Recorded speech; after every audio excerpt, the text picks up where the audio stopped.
All right, we're going to begin something different. Descriptive statistics are now finished, and we've talked about standard deviation. In the last video, we talked about all the different mean, median, mode, cumulative frequency graphs, histograms, box and whisker plots, and all those things. So we have one more thing to talk about, and it is bivariate analysis. And essentially what that is correlation. That's linear correlation. That's all we're going to talk about, and what you have to be able to do with that. And in the interest of it making a little more sense in terms of trying to show you diagrams, I'm just going to go through the textbook. So this is your textbook. If you want to go back later, sign a textbook out and read it a little bit better or a little more closely, you can feel free to do that. But the reason I'm doing this is because they have a lot of nice little diagrams for us. So I'm on page 333. I'm going to go to page 344. But this is the first thing that you need to know. And I'm going to zoom in on this page because it's important to understand the terminology. So a correlation simply means that there is a general relationship. There is something that is related between these two variables, whatever they happen to be.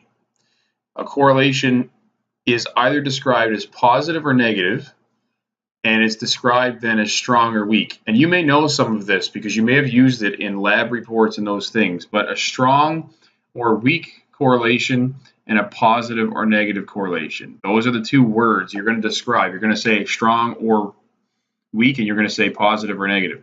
So positive correlation looks like this. It means that there's a general upward trend in the data. A negative correlation looks the exact opposite. So as one increases, the other decreases. If you look at a diagram that looks like this, there's no correlation. Okay? So you can kind of see this is considered to be strong and positive. This is considered to be moderate and positive. And this is weak and positive. So there's still a general upward trend, sort of, but it's all over the place. Whereas this is really close together, and you can see it very clearly.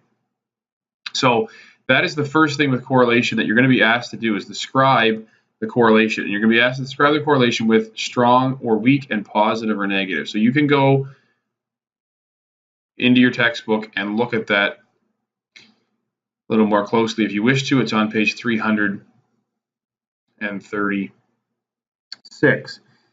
Now, what do you need to know about correlation? Well, the first thing you need to know is we're looking for linear correlation.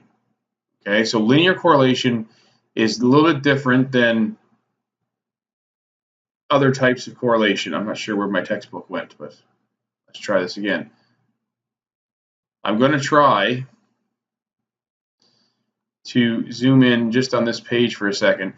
It's linear if you can actually draw a line through it. There are some correlations that are there, but they're not linear. So if you look at a graph like this, it's a correlation. There's obviously a relationship of some sort, but it's not linear. It sort of bends up as you go. And that might be able to be described as another power function, like a quadratic or a cubic or something like that, or it might be an exponential or whatever the case.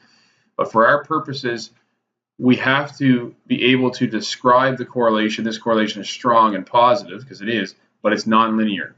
And you don't have to be able to calculate this. You only have to be able to calculate correlations that are linear. You're going to try to find a linear line of best fit, basically.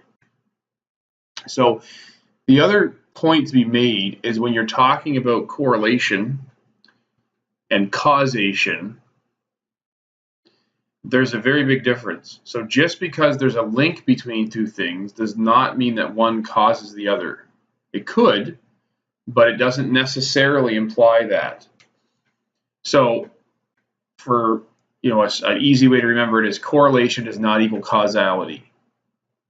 Okay, so here's an example that the textbook gives, and I'm going to show you a website in just a second that gives a few more that are more clearly not related. But the shoe size of grade school students and the students' vocabulary, they have a strong positive correlation, because as one increases, so as the shoe size increases, the vocabulary increases. But an increase in shoe size does not cause an increase in your vocabulary, and vice versa. Just because your vocabulary goes up does not necessarily mean that you're going to get bigger feet. All right, if you look around, eventually that correlation stops, and so you can increase your vocabulary, but your shoe size doesn't. All right, but there's a lot of reasons why that might not be the case, and I just want to show you. There's a website, and it's called Spurious Correlations, and a student from last year actually showed me this, and I think it's wonderful because it shows correlations that obviously are not causing each other. So here's one where U.S. spending on science, space, and technology correlates with suicides by hanging, strangulation, and suffocation. Clearly not related, but the correlation is 99%. They're almost identical, but they have nothing to do with each other. All right. The number of people who drown by falling into a pool has a 66% correlation with films that Nicolas Cage appeared in. Obviously have nothing to do with each other. And you can go through these. It's a wonderful website just to prove the point that correlation is not equal causality. But it's fun after a little while. You read through some of these. Some of them are quite funny, what's correlated. And actually, it allows you, there's a functionality on the website that actually allows you to create your own correlation if you want to. But there's this one cracks me up. The divorce rate in Maine correlates with the per capita consumption of margarine. All right. So if you're married and consuming margarine, watch out in Maine. Right. That obviously has no connection, but it is a correlation. As you go down, it's gone down progressively in each of the years, and it's just very obviously showing that one does not equal the other. So correlation and causality are two different things. Correlation just means that as one goes up, the other one goes up, or as one goes down, the other goes down, or as one goes down, the other goes up, whatever the case. But it's either a strong or weak and a positive or negative, but it does not mean that the two are correlated, equaling causality. In other words, it doesn't mean that just because they're correlated, they cause each other. They don't necessarily. Now, does that mean that they absolutely do not? No. You probably remember doing labs where one very clearly does cause the other. So, for example, F net equals ma. You would have done a force versus acceleration, and as the acceleration goes up, the force goes up, or the force goes up, the acceleration goes up. Though there is a causation there, all right, because you're applying more force, it increases the acceleration, but it's not always the case.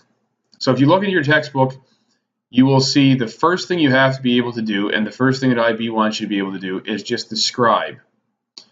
Is the relationship linear or nonlinear, and what is the type, that is positive or negative, and what is the strength, that is strong or weak, of the correlation. And so on page 337, you can do those questions, and we'll do them in class together. And then you will, again, here's another question. It's asking. It's not asking you to find the correlation. In other words, it's not asking you to describe the correlation with an equation. We will do that. But for now, you have to just be able to look at a graph and say strong or not strong. So strong, moderate, or weak. And then is there one at all? And then is it linear or nonlinear? All right. Now you can show this data on a scatter diagram like this, or you can have it in a table. If you have it in a table, you can often draw a scatter plot to represent the data and then see if there's a correlation just by looking at it. If you're going to plot something on the calculator, you do it with the same way you did with a histogram. Okay. So in other words, you plot 85, 75, 75, 65, and so on, and then you put it in your data and statistics afterwards and draw the graph. So you put it in your list and spreadsheet, put the lists in there, and then go from there. So the question is, though, is there a way to find the line of best fit? And the wonderful thing about the calculator is it does it for you. Okay? So you can find what is called a regression line. And when you find that, it will tell you a correlation coefficient. It will tell you what the regression line is and then how strong the correlation is. All right? And I'm going to show you how to do that on the calculator in a moment. But what you have to understand is there is a thing called the regression correlation coefficient, the Pearson product moment correlation coefficient, right? It's got a big name, but essentially it runs from -1 to 1. And if you zoom in on this page, you can see what I'm talking about. Again, it's in your textbook. I didn't write out notes for this because they're all kind of right there, but it basically runs from +1 to -1. If it's 100%, in other words, every point is exactly on the line, it's perfectly correlated, then it's 1 and positive or 1 and negative. If it's +1, it just means it's a strong positive correlation. If it's -1, it means it's a strong negative correlation. And the higher that number, the number being closer to 1, means that it's a better correlation. And as it goes down, it becomes weak.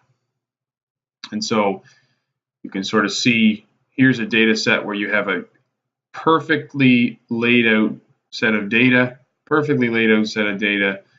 The correlation coefficient is going to be 1 in each of those cases. Here, there's no correlation. So when you draw the line of best fit, you kind of have to draw it through the middle, but it's really not correlated at all. None of the points are on the line. And so what the R value does, it gives us a rating of how strong the correlation is. So if it's 0.7, it's a fairly strong correlation. If it's 0.3, it's a fairly weak correlation. And if it's negative, it just means it's going down. Now, you don't have to know the formula. It's in the textbook. You don't have to know how to find it. That's how you find it. You don't have to know how to do that. All you have to do is interpret it. So here's a little table, and you can take note of that this is how you kind of know, is it weak, strong, and so on, all right? So as you look at a correlation coefficient, as you look at an R value, you notice it says absolute value. It's just saying if the number, not the sign, but if the number is between 0.75 and 1, it's strong. If it's between 0.5 and 0.75, it's moderate, and so on. So what you're going to do, you're not going to calculate it. You're just going to use the computer or the calculator. You can use a computer if you have a graphing program on the computer. Obviously, on your exam, you're going to use a calculator. But you can use Excel, for example. And the reason I bring that up is just because you may be used to doing that. You may have already done it in physics or something else. You might use graph 4.4, but you're used to interpreting a R value. So this actually calculates it all out. We don't need to do that. We just need to be able to find the correlation. All right. So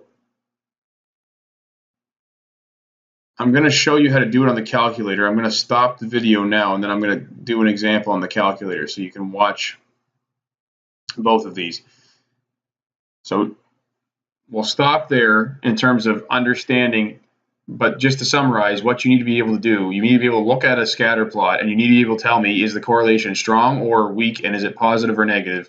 And then based on a set of data, not necessarily in a scatter plot, but in a table, you need to be able to take and find an R value on the calculator. And I will show you how to do that in the next video.